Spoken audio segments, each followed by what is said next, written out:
What is a pesticide? The USDA, U.S. Department of Agriculture's Food Safety and Inspection Service, defines pesticide as a substance used to kill, control, repel, or mitigate any pest. Insecticides, fungicides, rodenticides, herbicides, and germicides are all pesticides. There are many ways to classify pesticides. One way to classify a pesticide is by what it's killing. There are four main pesticides in this classification. Fungicides, herbicides, rodenticides, and insecticides.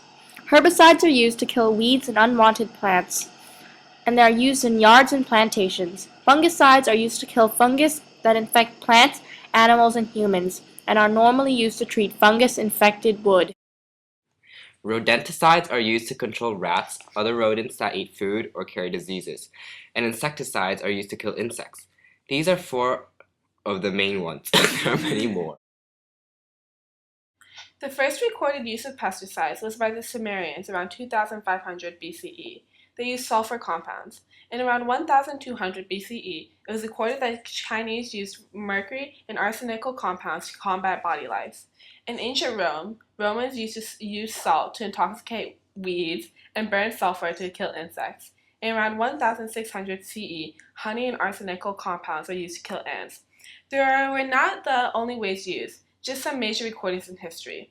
The biggest breakthrough in pesticide development was arguably made by Swiss chemist Paul Muller in the year 1939. He discovered DDT, which flourished during its early days, but is now infamous for the harm it has done to the environment. Pesticides today are a very important part of clean, pest-free buildings, agriculture, and pest-infected areas. Pesticides are necessary to eliminating pests that can cause disease, damage objects, contaminate sources, or harm other organisms. Although they are beneficial to society, they need to be used cautiously and in minimal amounts. Many pesticides are toxic to humans, and when crops exposed to pesticides are not washed properly, humans that consume it can fall ill. A common ingredient in pesticide is chloroform. Chloroform in animals can cause cancer, heart damage, liver damage, and kidney damage. Pesticides are absorbed into the soil, can contaminate bodies of water, poisoning organisms of the ecosystem. Certain organisms can be killed from the pesticide, disrupting the balance of prey and predator. This creates a non-sustainable environment. Wind or rain can carry the pesticides to other environments and disrupt other ecosystems. Pesticides can accumulate in the food chain of an ecosystem, and organisms of the ecosystem can contain deadly amounts of pesticide. Excess use of pesticides can also create pesticide-resistant populations of organisms. When the pests become resistant, more pesticide is required. This makes humans more dependent on pesticides, which are dangerous and expensive. As mentioned before, pesticides are an important part of society, and strong synthetic chemicals are harmful to the environment and humans, so finding an effective alternative is important. The purpose of our lab is to isolate naturally occurring pesticides in plants and spices and test the effectiveness of the natural pesticide from each plant and spice. The control variable of this lab is 1 jar of crickets with no extract from a spice or flour. The independent variable is the type of spice or flour used in the jar. The dependent variable is the rate of cricket deaths and the total number at the end. We hypothesize that if the number of crickets dead after certain time intervals are dependent on the type of spice or flour used, then the rose geranium flowers should kill most crickets within the shortest time, as it is the only one commercially advertised as being a natural bug-repelling agent and has a very strong scent. The materials we used during the experiment were 2 mortar and pestles plus sand to grind the plants and spices, 150 ml of acetone, corn oil, 75 crickets to kill, 1 package of cheesecloth, spices, 5 grams of peppercorn spice, 5 grams of fennel spice, 5 grams of rose geranium, and 5 grams of marigold flour. First, a stock solution was made by mixing 0.5 milliliters of corn oil with 100 milliliters of acetone in a 150 milliliter beaker. The 0.5 milliliters of corn oil and the 100 milliliters of acetone was measured using a granulated cylinder. 5 grams of fennel was masked using the scale. 5 grams of peppercorn were masked using the scale. 5 grams of marigold flowers was masked. 5 grams of rose geranium was masked. 5 grams of fennel was poured into a mortar and pestle and ground. 5 grams of marigold was ground in the mortar and pestle with sand to aid the grinding.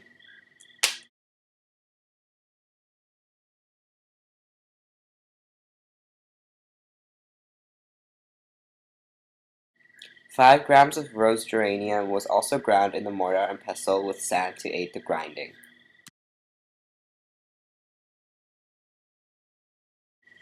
5 grams of pepper was ground using a pepper grinder.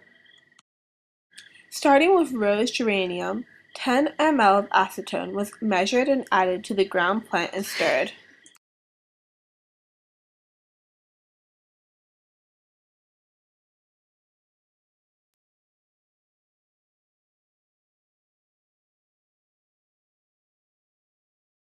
The acetone rose geranium solution was then strained through a cheesecloth.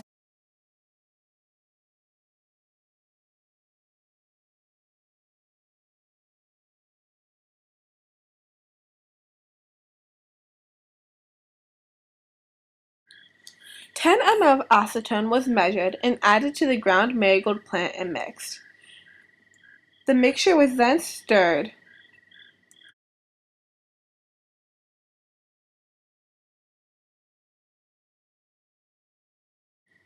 The acetone marigold solution was then strained through a cheesecloth. 10 ml of acetone was added to the pepper and then mixed. The acetone pepper solution was then strained using a cheesecloth.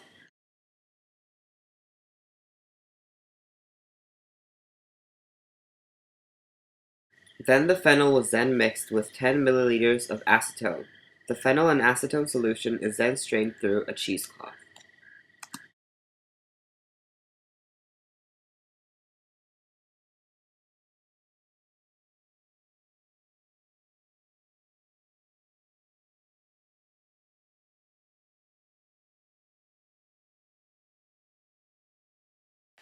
Zero point 0.5 milliliters of the stock solution and 1 milliliter of the strained pepper extract is mixed together, then was used to line the inside of one of the jars.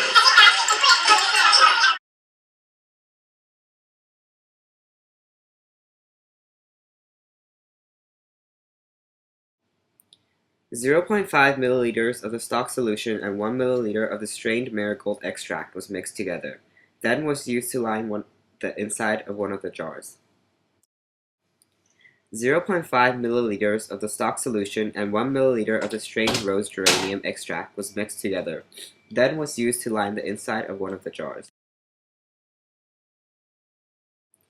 0.5 milliliters of the stock solution and 1 milliliter of the strained fennel extract is mixed together, then was used to line the inside of one of the jars. Then 5 milliliters of stock solution was placed into the jar and lined, as a control. All 5 jars were placed into the fume hood to evaporate the acetone. In the middle of drying, the jars were relined with the solution by swirling them. Cotton balls were added to the bottom of the jar so the crickets that were added later would not come into direct contact with the pest. To ensure that the crickets would have access to oxygen, 5 holes were poked through on the top of the jar using scissors. 15 crickets were carefully transferred into each jar, and the jar was sealed off with the cap. The number of crickets dead after each interval was then recorded.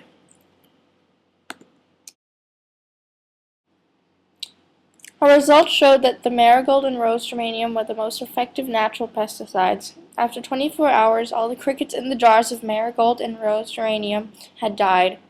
The pepper and fennel were less successful.